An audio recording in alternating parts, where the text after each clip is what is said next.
Buenas tardes, hermanos de la Iglesia Alfa y Omega, y a todos los amigos que nos escuchan. En esta tarde quiero compartir con ustedes un tema que es pertinente en este tiempo, y es el de la profecía.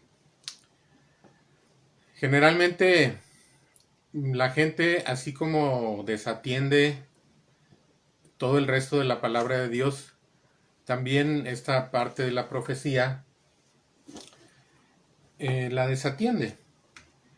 Nosotros, como hijos de Dios, como pueblo de su palabra que debemos ser, siempre debemos estar atentos a todo lo que nos dice el consejo de Dios, su palabra, y parte muy importante de esto es la profecía. Generalmente, en circunstancias como las que estamos pasando, esta pandemia del coronavirus que tiene un alcance mundial, a veces cuando hay cierto tipo de catástrofes, cuando se acerca un meteorito que va a pasar cerca de la Tierra, cuando hay algunas la astronomía, catástrofes naturales, se despierta un interés en la profecía, y entonces la gente va y busca si en la Biblia hay algo que corresponde a las cosas que están ocurriendo. Nosotros no debemos acercarnos así de esa manera a la profecía,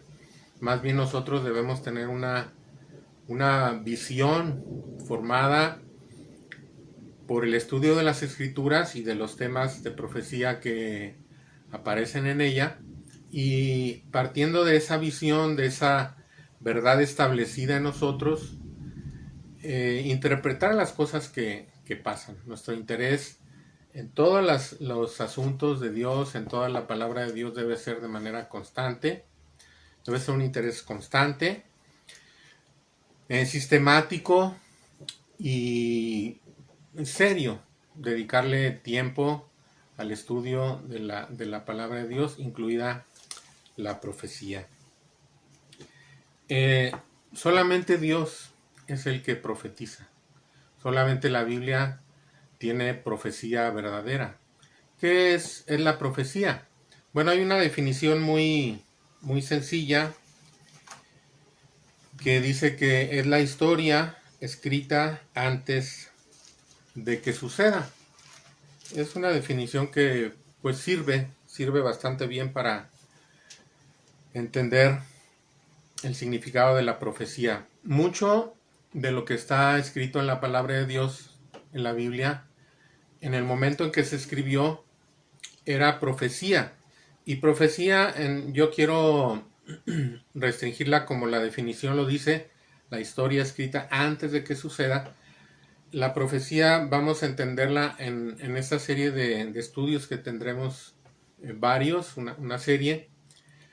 Se refiere a aquellos eventos que en el momento en que se escribieron, eh, lo que se dice que va a suceder, lo que se describe, está en el futuro. Es decir, sabemos que en el pasado se dieron profecías que ya se han cumplido, ya no están en el futuro, sin embargo fueron dichas antes de que sucedieran esas cosas que se anunciaron, por lo tanto eran una predicción, era algo que se dijo antes de que sucediera, como la definición otra vez, la historia escrita antes de que suceda. Ahora yo quisiera, para introducir este tema, hacer una lectura en el libro del profeta Isaías, en el capítulo 46. Allí en los versículos 9 en adelante. Antes está hablando eh, por varios capítulos, y que todavía siguen en los capítulos siguientes, hablando sobre Babilonia. Babilonia como un centro mundial de la idolatría. Y precisamente hablando de los ídolos, que ellos no pueden anunciarlo por venir. La palabra de Dios nos enseña que el mundo entero está bajo el maligno, bajo el gobierno de Satanás. Esto pues fue entregado por Adán. que Dios le había dicho que señoreara sobre todo el mundo, pero al ser engañada Eva y después Adán también, ellos entregaron el dominio de este mundo a Satanás. Y la palabra de Dios nos dice ahí en Primera de Juan, capítulo 5, versículo 15, me parece, que el mundo entero está bajo el maligno. Nosotros, dice ahí también, somos de Dios, pero el mundo entero está bajo el maligno. Solamente Dios puede dar verdadera profecía, es decir, anunciar de manera a veces con mucho detalle las cosas que van a suceder. Hay adivinos, agoreros, nigromantes, gente que trata de adivinar el futuro, y algunos dicen algunas cosas generalmente vagas y generalmente cosas catastróficas que no dejan esperanza, solamente hablan de lo malo que sucederá, contrario a lo que dice la escritura. Realmente el mensaje de la profecía en la Biblia es un mensaje primero de advertencia, pero también de esperanza. Y el diablo, Satanás, no es omnisciente. Entonces sí puede inspirar a alguno de las personas de este mundo que están bajo su influencia a hacer ciertos vaticinios, son vaticinadores, adivinos, agoreros, les llama la palabra de Dios. Y algunas cosas se cumplen de manera vaga y precisamente las profecías se dicen de esa manera vaga para que diversos eventos cuando suceden puedan acomodarse a esas predicciones. Pero el diablo no es omnisciente, el único que tiene esa capacidad de conocer todas las cosas desde el principio hasta su final es nuestro Dios. Y entonces en este punto, hablando de Babilonia como centro de la idolatría, dice aquí a partir del versículo 9: acordaos de las cosas pasadas desde los tiempos antiguos, porque yo soy Dios y no hay otro Dios, y nada hay semejante a mí, que anuncio lo por venir desde el principio y desde la antigüedad lo que aún no era hecho, que digo, mi consejo permanecerá y haré todo lo que quiero, que llamo desde el oriente al ave y de tierra lejana al varón de mi consejo. Yo hablé y lo haré venir, lo he pensado y también lo haré. Oídme duros de corazón, que estáis lejos de la justicia. Haré que se acerque mi justicia, no se alejará, y mi salvación no se detendrá, y pondré salvación en Sión y mi gloria en Israel. Aquí vemos que es una profecía que se refiere a Israel, y mucho en la palabra de Dios se refiere a este pueblo especial, pueblo llamado por Dios, pueblo escogido por Dios. Y esa es una de las cosas que es necesario subrayar desde el principio cuando se estudian los temas de profecía, que la Biblia tiene tiempos y tiene también pueblos diferenciados hacia los cuales la palabra de Dios se dirige, y no se deben confundir ni esos tiempos ni esos pueblos. Israel es una cosa, tiene sus promesas, tiene sus pactos, y la profecía referente a Israel se trata del cumplimiento de esos pactos. La iglesia es algo diferente de Israel, y las cosas que se profetizan acerca de Israel no se deben aplicar a la iglesia. La esperanza de Israel es una, y lo vamos a ver en su momento con detalle. Es la segunda venida de Cristo, cuando ellos estén en un tiempo de mucho sufrimiento, y entonces vendrá Jesús para libertarlos, para salvarlos de esa tribulación y cumplir los pactos, las promesas que se le hicieron por medio de Moisés, a la descendencia de Moisés, a David y en general al pueblo también en su conjunto. Esto es importante hacer la distinción. Ahora, tenemos que pensar primeramente una cosa: ¿por qué la profecía es un mensaje de esperanza? Sobre todo para los que hemos creído en Cristo. Bueno, porque el hecho de que Dios pueda profetizar, y el hecho de que ha profetizado, y el hecho de que las profecías que han sido pronunciadas por los hombres inspirados por Dios y registradas en la Biblia, es un hecho extraordinario. Es imposible de calcular la sabiduría de Dios. La sabiduría de Dios es infinita, es insondable. El poder de Dios también es infinito. Imagínense si se habla de naciones, si se habla de siglos, y hacer que todas esas naciones formadas por miles, millones de personas, en ese tiempo tan largo que transcurre a veces entre que una profecía se pronuncie y el momento en el que llega su cumplimiento, o el tiempo en el que llega su cumplimiento, controlar todas esas cosas, todas las circunstancias, todos los pensamientos, todos los deseos de las personas, todas las cosas que se tienen que conjugar. Es como una ecuación con millones y millones de variables, pero que no solamente tiene la dificultad de hacer el cálculo, sino de que hacer que lo que está predicho se cumpla. Esto es la sabiduría y el poder infinitos de Dios. Y Dios tiene programada la historia. Dios es el Señor de la historia. Entonces, ¿en qué Dios creemos los cristianos? En el Dios todopoderoso, en el Dios cuya sabiduría es infinita. Todo lo que dice aquí, haré todo lo que quiero. En el Salmo 115 dice, todo lo que quiso ha hecho.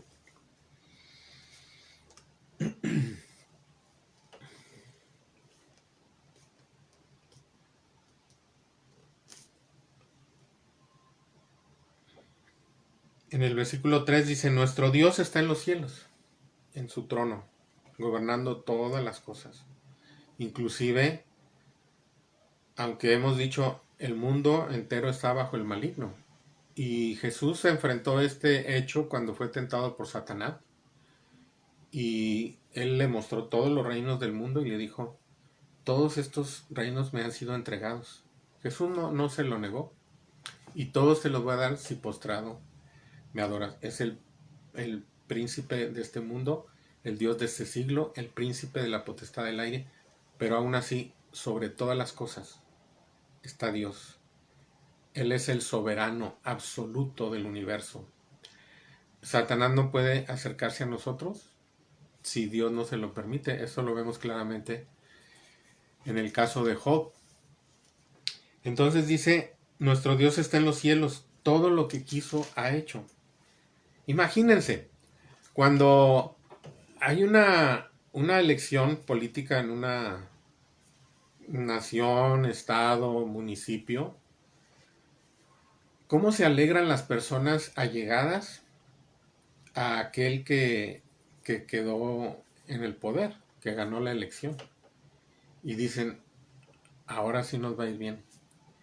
Imagínense nosotros, hijos de Dios, amados por Dios, por quienes Dios dio a su Hijo Jesucristo para morir por nosotros en la cruz, para salvarnos.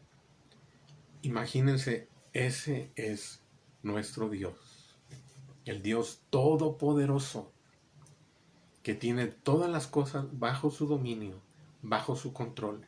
Aun las cosas que los hombres piensan que están bajo su dominio, bajo su control.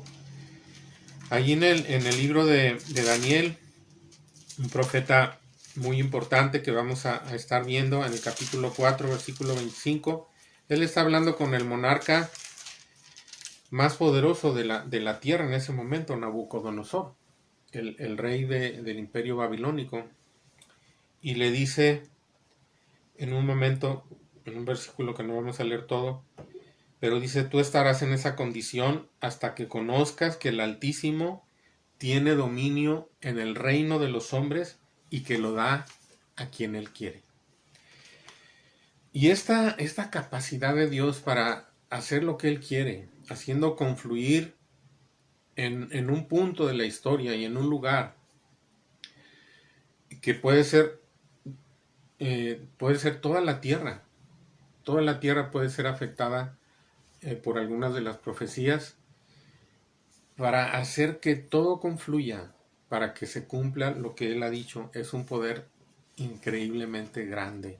No podemos nosotros imaginarnos ese poder. Y Él es nuestro Dios. Por eso la profecía es un mensaje de fe, es un mensaje de confianza, es un mensaje de esperanza, es un mensaje de seguridad. Porque ese que controla todas las cosas es nuestro Dios. Es el Dios que nos salvó. Bendito sea su nombre. Gracias a Dios. ¿Y qué tan importante es que nosotros conozcamos la profecía? Bueno, nosotros en circunstancias como las que están ahorita, donde hay una pregunta que surge. Algunos han preguntado, ¿estamos ya en la gran tribulación? Tomando en cuenta esta cuestión del coronavirus, porque es una cosa que está afectando a todo el mundo. Aunque ha habido en periodos anteriores lo que se llamó la peste negra, el siglo XIV me parece. En este mismo siglo, bueno, el siglo pasado, hubo la influenza, ¿verdad?, española, y murieron también millones de personas. Ahora no ha llegado a esa cifra, la cantidad de muertos. Hay que considerar que la ciencia ha avanzado. Pero quiero decir, en estas circunstancias y tomando en cuenta que el tiempo ha avanzado, que algunas cosas que dice la Biblia, como las guerras, los terremotos, sí se han incrementado. La cantidad de guerras en el último siglo fue mayor que en todos los siglos anteriores. También los terremotos se han concentrado en este tiempo. Pero todo esto está previsto por la palabra de Dios. Realmente allí en el mismo profeta Isaías, el capítulo 24, dice que la tierra enfermó. La tierra enfermó a causa de sus moradores. Se destruyó, cayó la tierra. Versículo 4. Se enfermó, cayó el mundo, enfermaron los altos pueblos de la tierra. La tierra se contaminó bajo sus moradores, porque traspasaron las leyes, falsearon el derecho, quebrantaron el pacto sempiterno. Por esta causa la maldición consumió la tierra y sus moradores fueron asolados. Por esta causa fueron consumidos los habitantes de la tierra.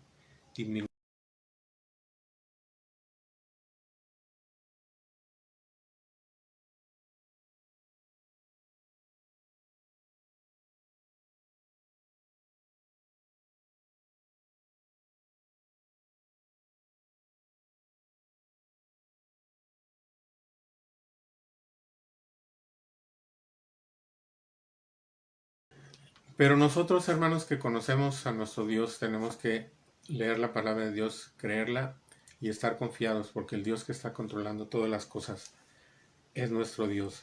¿Qué tan importante, decía yo, es conocer la profecía?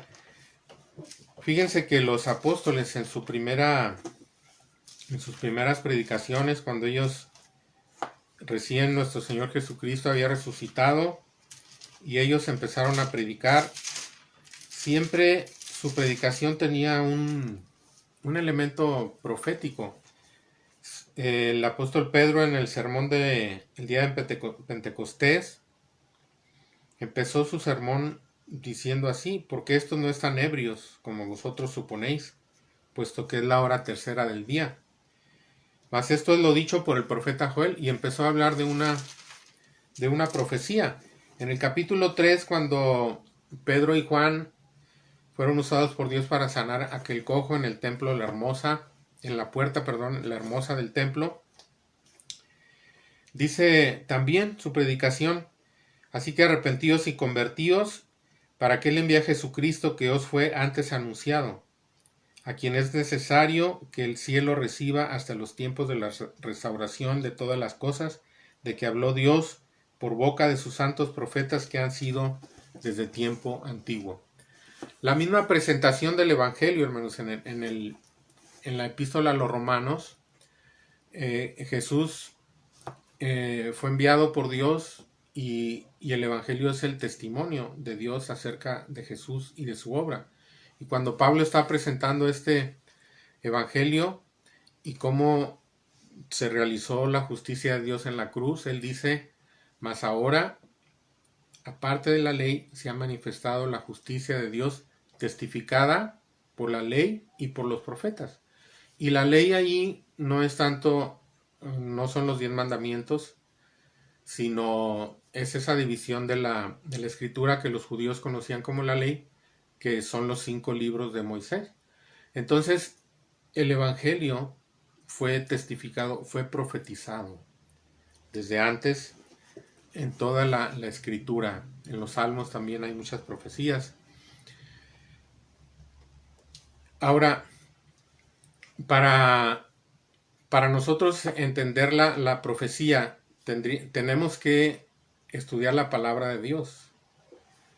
No podemos pretender estudiar o conocer cuál es el plan de Dios para el futuro, qué es lo que debemos esperar, cuáles son los eventos que está esperando el pueblo de Israel que sucedan y que afectarán a ese pueblo y a todas las naciones, qué es lo que nosotros estamos esperando como iglesia, cuál es nuestra esperanza. No podemos dedicarnos solamente a estudiar aquellas partes que hablan de esos temas específicamente. Tenemos que conocer la palabra de Dios. Realmente la palabra de Dios es una maravilla de armonía, de congruencia. A pesar de que fueron muchos hombres los que la escribieron en un periodo muy largo de la historia, más o menos 500 años, más o menos 40 personas diferentes, toda tiene una armonía increíble. Y entonces la Biblia, su autor, que es el Espíritu Santo, eh, tiene la suposición, ¿verdad?, de que cuando nosotros lleguemos, por ejemplo, a Apocalipsis, que es el libro profético por excelencia dentro del Nuevo Testamento, tendremos los antecedentes de todo lo que se dijo antes y todos los caminos de la profecía, las cosas que fueron los temas de la profecía o que han sido los temas de la profecía, tendrán ahí su culminación.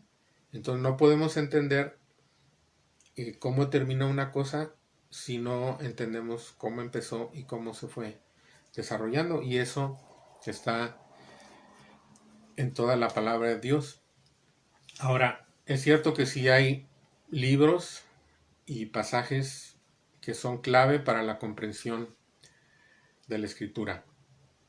Tenemos entonces una esperanza para Israel como un tema grande de la profecía, y tenemos la iglesia. La esperanza de la iglesia, hermanos, es muy sencilla y muy gloriosa, sin complicaciones. Esto lo podemos ver nosotros en la epístola del apóstol Pablo a Tito, que dice, capítulo 2, versículo 13, aguardando la esperanza bienaventurada y la manifestación gloriosa de nuestro gran Dios y Salvador Jesucristo. Nuestro Señor Jesucristo vino en humildad, y aquí se hace el contraste. Vino en humildad. Dice ahí en 2 de Corintios capítulo 13, Él murió en debilidad, pero vive por el poder de Dios. Y en ese poder y en esa gloria vendrá por su iglesia. Y esa es nuestra esperanza. Algunos dicen que la iglesia va a pasar por la gran tribulación. Es un tema que vamos a ver con detalle. Un periodo de mucho sufrimiento extremo. Pero no podría llamarse a nuestra esperanza una esperanza feliz. Es la esperanza bienaventurada. Es una esperanza feliz. esperamos al Señor Jesucristo de los cielos. Primera de Tesalonicenses capítulo 4 versículo 13 dice que el Señor vendrá por su iglesia y nos arrebatará, resucitando previamente a los que han muerto, sus cuerpos que están en los sepulcros o que ya están disueltos y dispersos, pero el Señor tiene el poder para resucitar a los muertos así como Él resucitó. Primera de Corintios capítulo 15 también dice: aquí os digo un misterio, no todos dormiremos, pero todos seremos transformados. La iglesia tiene una esperanza y es el rapto. Eso lo vamos a ver en su momento a detalle. Israel tiene otra esperanza y es la segunda venida de Cristo, pero eso será en un periodo que se llama en la escritura un periodo de angustia, un tiempo de angustia para Jacob, y se le llama también gran tribulación. ¿Cuáles son aquellos pasajes clave que son importantes para comprender la escritura? Uno de ellos es el Evangelio de Mateo en sus capítulos 24 y 25. A Jesús le hicieron una pregunta a sus discípulos después de mostrarle el templo con sus edificaciones que eran muy hermosas, muy impresionantes. Y esto está ahí en el capítulo 24 del libro de Mateo, del Evangelio de Mateo. Cuando Jesús salió del templo y se iba, se acercaron sus discípulos para mostrarle los edificios del templo. Respondiendo a él les dijo: ¿veis todo esto? De cierto os digo que no quedará aquí piedra sobre piedra que no sea derribada. Jesús está aquí mismo pronunciando una profecía. Esta profecía se cumplió en el año 70 después de Cristo, cuando los ejércitos de Tito destruyeron la ciudad de Jerusalén. Pero esa profecía de Jesús despertó en los discípulos el interés por saber más allá lo que iba a acontecer con el pueblo de Israel. Y entonces dice que estando él sentado en el monte de los olivos, los discípulos se le acercaron aparte diciendo: dinos. Y hay tres preguntas aquí. ¿Cuándo serán estas cosas? ¿Qué señal habrá de tu venida y del fin del siglo? Es decir, del fin de este mundo tal y como lo conocemos. ¿Cómo es este mundo? Está bajo el gobierno de los hombres,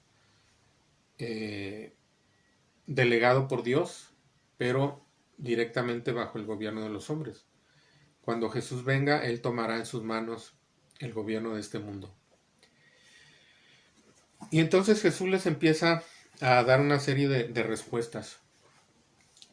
Y no vamos a entrar ahorita en detalle sobre estas respuestas porque eso lo vamos a ver posteriormente. Solo Jesús habla de ciertas cosas, de falsos profetas que vendrán diciendo que ellos son el Cristo y que no se deben dejar engañar. Y luego dice que muchas de estas cosas que empezarán a verse, dice aquí, se levantará nación contra nación y reino contra reino, y habrá pestes y hambres. Esto, por ejemplo, precisamente viendo esto, algunos dicen: es que ya estamos en la gran tribulación. No, aquí hay una división clara de los tiempos que se pueden ver cuando se estudia esto con detalle, se verá. Y Jesús, cuando habla de estas cosas, dice: y todo esto será principio de dolores. Después sigue hablando de otras cosas y dice que aún esas cosas, dice, no será aún el fin. Dice más bien que habrá algunas señales definidas para aquellos días, pero dice que todavía no será el fin, pero sí va diciendo algunas cosas que se van a ir presentando. Menciona al profeta Daniel, dice que habrá una abominación desoladora que se presentará, de la cual habló el profeta Daniel. Ahora, hay algo que que nosotros tenemos que notar todo esto que Jesús está hablando, se está refiriendo al pueblo de Israel, porque menciona a Judea, los que se encuentran en Judea, no, dice, huyan, el que está en el campo no vuelva a su casa para tomar su capa. Eso está en el versículo 16. Entonces los que están en Judea huyan a los montes, ¿verdad? Bueno, este es uno de los pasajes clave. Menciona algo muy importante que, que es una palabra clave en la profecía, que es la gran tribulación. Versículo 21 dice, porque habrá entonces gran tribulación, cual no la ha habido desde el principio del mundo hasta ahora, ni la habrá. Algunos dicen, es que siempre ha habido tribulación, pero aquí Jesús está hablando específicamente de una gran tribulación sin precedente y que no habrá también después otra semejante. Después en el versículo 29 habla de su segunda venida. Inmediatamente después de la tribulación de aquellos días, el sol se oscurecerá y la luna no dará su resplandor, y las estrellas caerán del cielo y las potencias de los cielos serán conmovidas. Entonces aparecerá la señal del Hijo del Hombre en el cielo, y entonces lamentarán todas las tribus de la tierra, y verán al Hijo del Hombre viniendo sobre las nubes del cielo con poder y gran gloria. Entonces, Jesús habla de un principio de dolores y de cosas que sucederán, pero que entonces todavía no será el fin. Y después habla de un periodo definido de una gran tribulación. Inmediatamente después de aquella gran tribulación, conmociones de nivel cósmico, las potencias de los cielos serán conmovidas y entonces su segunda venida. Después empieza a hablar de cómo Él recogerá a sus escogidos, que son el pueblo de Israel. Después habrá un juicio de Israel, un juicio de las naciones. Eso son detalles que se van diciendo, que vamos a ver después con cierto detenimiento. Ahora, hay algo muy importante aquí que se menciona sobre el tiempo. Y esto es algo que yo quiero mencionar de manera especial, porque una tentación a la que han sucumbido casi todos muchos más bien, muchos, por ejemplo, los testigos de Jehová dijeron que la segunda venida de Cristo iba a ser en 1914, luego cambiaron a 1918 y así fueron dando fechas. Algunos ahora yo he estado escuchando que basados en ciertos datos que vienen aquí,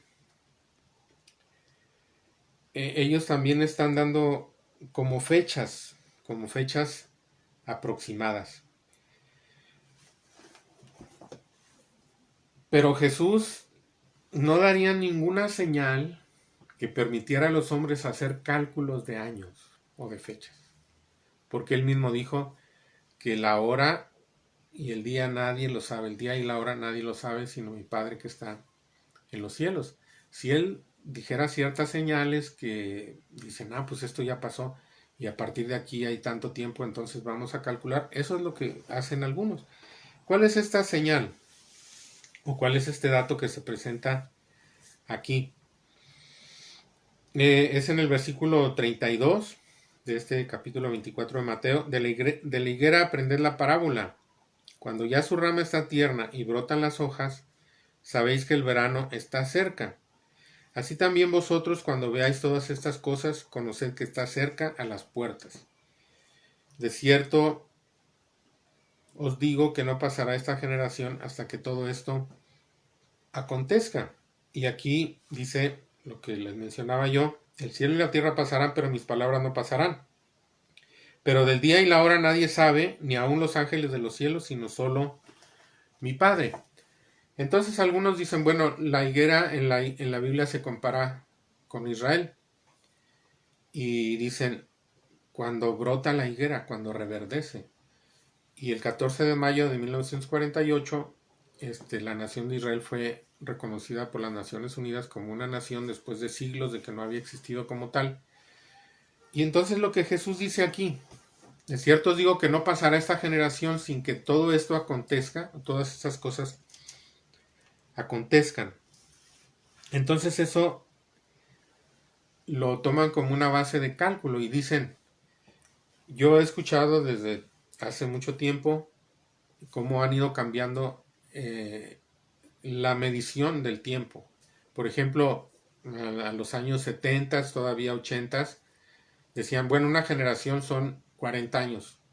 Antes habían dicho 30 años, 40 años.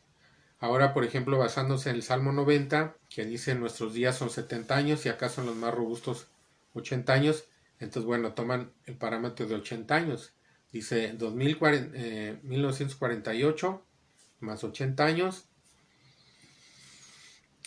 pues es el 2028. Pero antes tiene que haber 7 años, entonces casi sería pues, el 2021. Pero creo que no, creo que siempre, esa es mi perspectiva de la manera como yo entiendo, no es mi opinión, es la manera como entiendo lo que dice la palabra de Dios, que no podemos hacer cálculos, no podemos predecir fechas. Y una clave posible está en lo que dice referido a lo mismo, pero lo dice el Evangelio de Lucas, capítulo 21, versículo 32. Dice que aprended, dice, de la higuera y de todos los árboles. Versículo 29 empieza, también les dijo una parábola, mirad la higuera y todos los árboles. No se refiere solamente a la higuera. Cuando ya brotan, viéndolos, sabéis por vosotros mismos que el verano está ya cerca. Así también vosotros, cuando veáis que suceden estas cosas, sabed que está cerca el reino de Dios. De cierto os digo que no pasará esta generación hasta que todo esto acontezca. Entonces, se refiere aquí a la higuera y a todos los árboles. Quiere decir, cuando vean que estas cosas suceden, así como ustedes observan los árboles y ya están brotando, dicen, ya el verano está cerca. Entonces dice, estas señales les van a servir a ustedes para saber que el tiempo está cerca. Y no necesariamente tiene que ser la nación de Israel, aunque ahorita vamos a ver cómo Israel es una especie de reloj o termómetro de Dios, pero en los tiempos de la profecía. Pero puede ser que se refiera simplemente al hecho de las señales, que no se refiera específicamente al pueblo de Israel.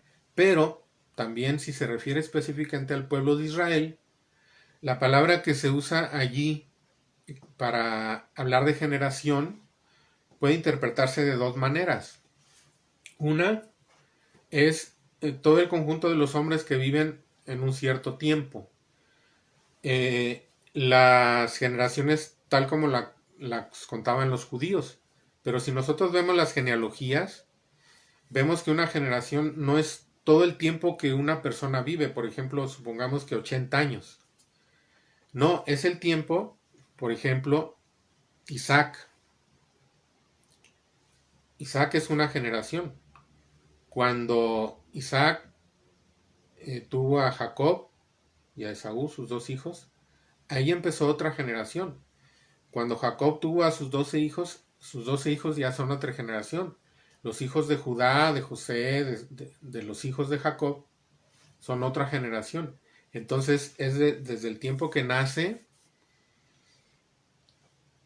la persona hasta el tiempo que tiene a su descendencia. Y es un tiempo realmente corto.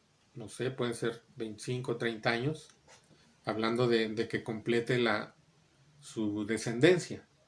A los 30, 35, 40 años quizá una persona ya tuvo a todos sus hijos que constituyen su descendencia, pero la palabra que se usa ahí es también genea, puede interpretarse así como duración, pero también puede interpretarse como linaje o raza, y puede constituir en ese caso una promesa de preservación para la nación de Israel, que ellos llegarían hasta ese tiempo. Ahora, esta promesa sería muy pertinente para el pueblo de Israel. ¿Por qué?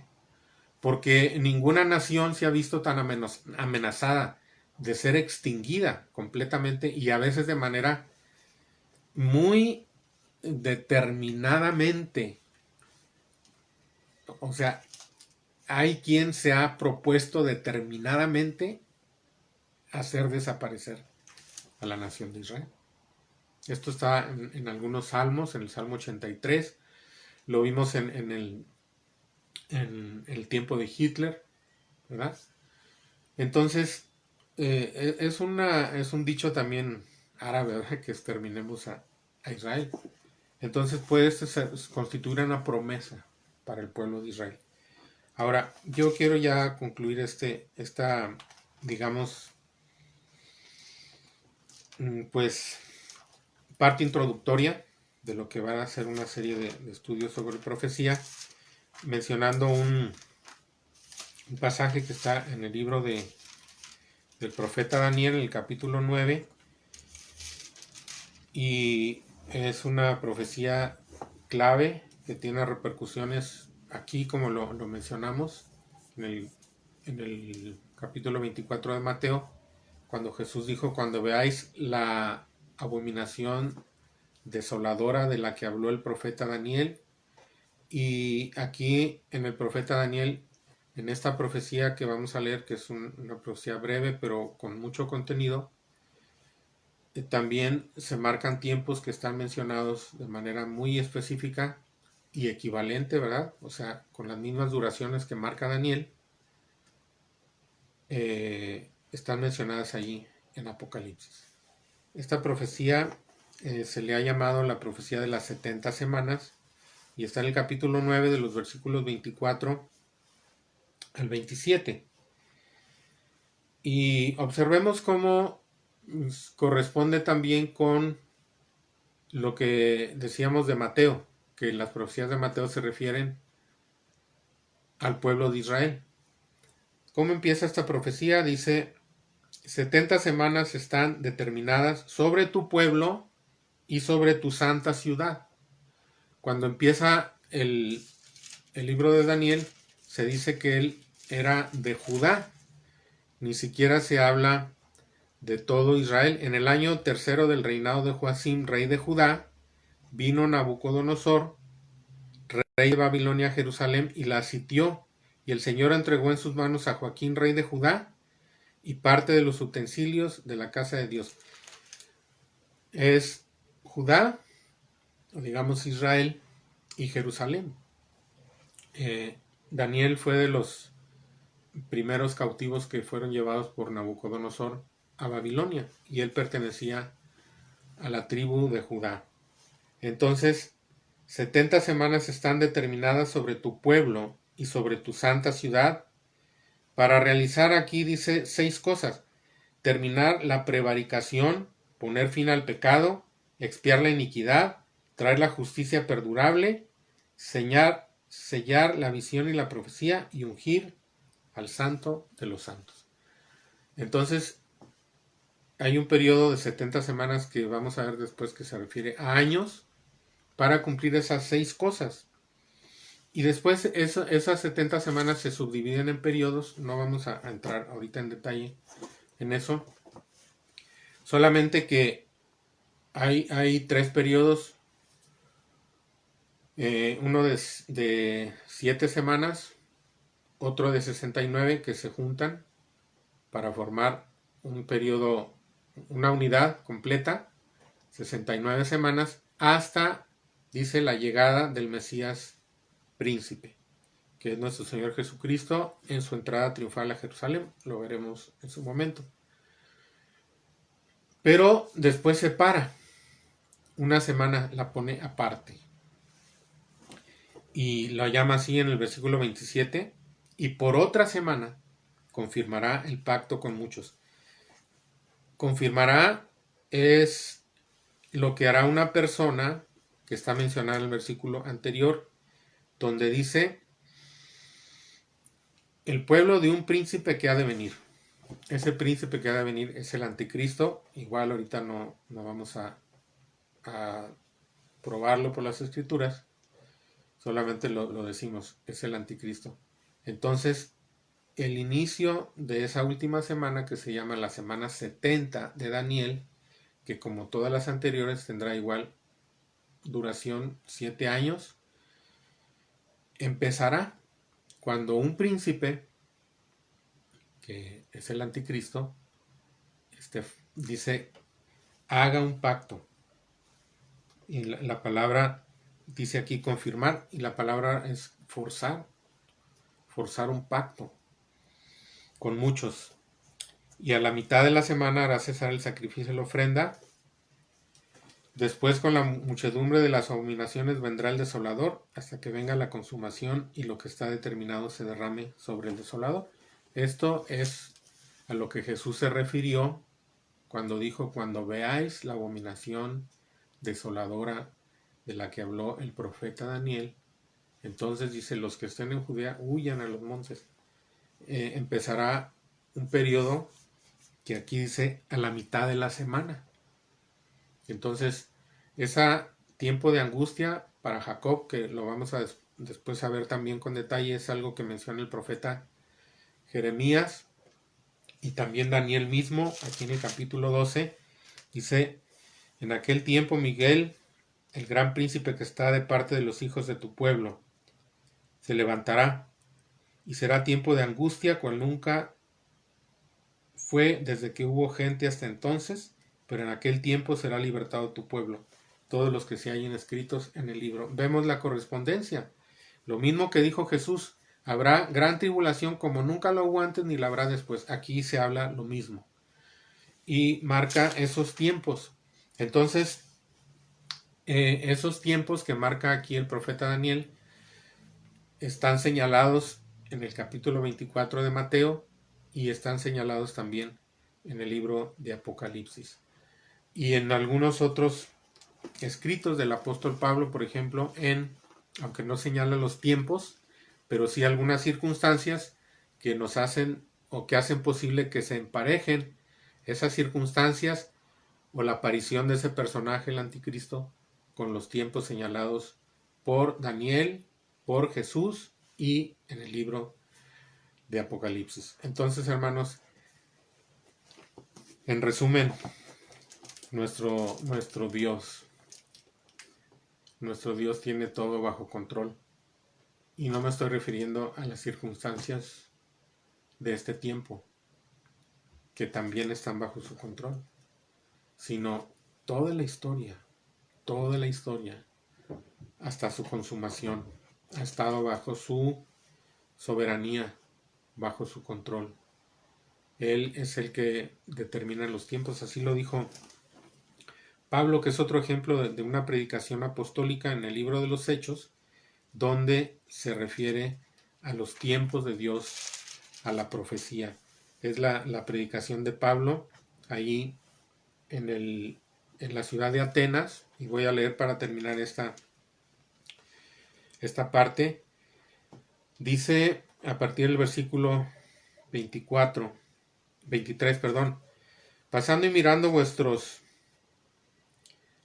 santuarios, hallé también un altar en el cual estaba esta inscripción: al Dios no conocido, al que vosotros adoráis pues sin conocerle, es a quien yo os anuncio. Es el Dios que hizo el mundo y todas las cosas que en él hay.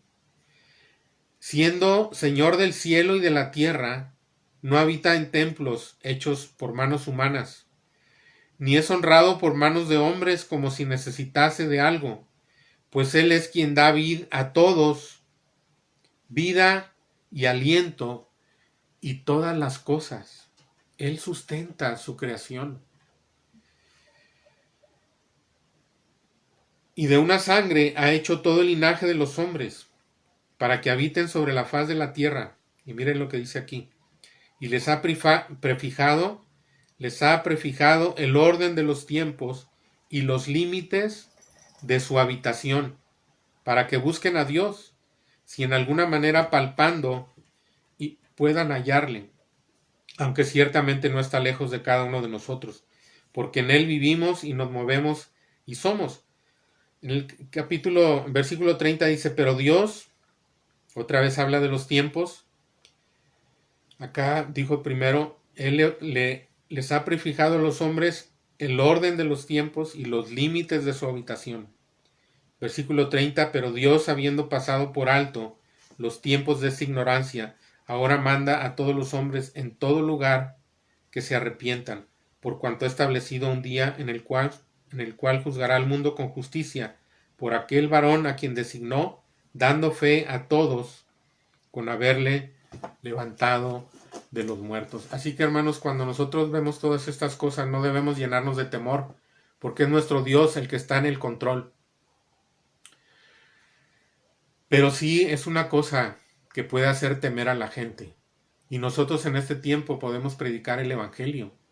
Y el Evangelio, como vimos en estas predicaciones de los apóstoles en el libro de los Hechos, tiene ese mensaje de Dios de salvación.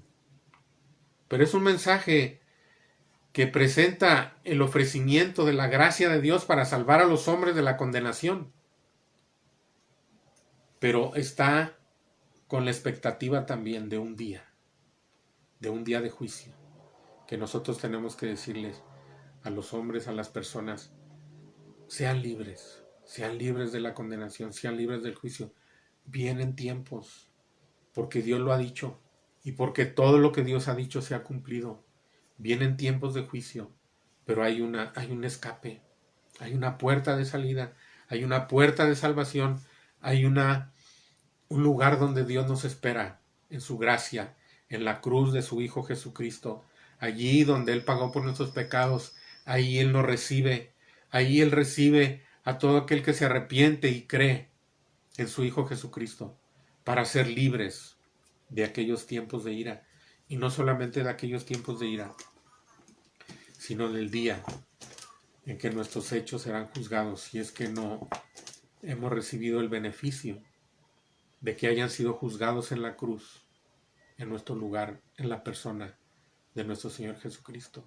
Si hemos recibido a Jesucristo, entonces nuestros pecados se han puesto ahí y nos hemos apropiado de esa bendición. Si no, entonces esas cosas sí son para dar miedo, sí son para dar pavor, sí son para espantar lo que vendrá sobre este mundo. Estos son principios de dolores. Vienen cosas difíciles, pero hay una esperanza en Cristo. Demos gracias a Dios. Bendito Dios y Padre, en este momento, Señor, te damos gracias porque tú eres aquel en quien nosotros creemos, en quien hemos puesto nuestra confianza, el que es nuestro Salvador, el que es nuestro Redentor, el que es nuestro Pastor, el que ha tomado en sus manos nuestra vida y que en esas manos estamos seguros, nuestra vida está segura en ti. Y eres el Dios Todopoderoso, el que tiene todas las cosas bajo su control, por lo cual eres digno de alabanza y de adoración, de admiración, de magnificencia, de rendición, de culto, de obediencia, de dedicación, de amor. Todas estas cosas, Señor, se te deben a ti, porque eres tú quien eres. Eres el que tiene todas las cosas en su mano, en su soberanía, y haces todo lo que quieres. Has hecho todo lo que quieres y harás todo lo que quieres. Cumplirás tus propósitos, cumplirás tus proyectos, cumplirás la redención que ofreces ahora para todos libremente. Y tú vendrás en gloria, en poder, establecer tu reino. Permítenos entender estas cosas y ser sabios y entendidos. Gracias, Señor, te damos en el nombre de nuestro Señor Jesucristo. Amén. Dios les bendiga. Si tienen preguntas, perdón, espero que me las hagan llegar. Quizás no podemos contestar todas, pero sí escogeremos algunas representativas y sobre todo les pido que sobre lo que se ha hablado sean las preguntas. Y yo sé que hay muchos temas de los que quieren preguntar, pero vamos a hacer preguntas relacionadas con lo que hemos tratado, perdón, en este día y que seguiremos tratando en temas subsecuentes. Dios les bendiga.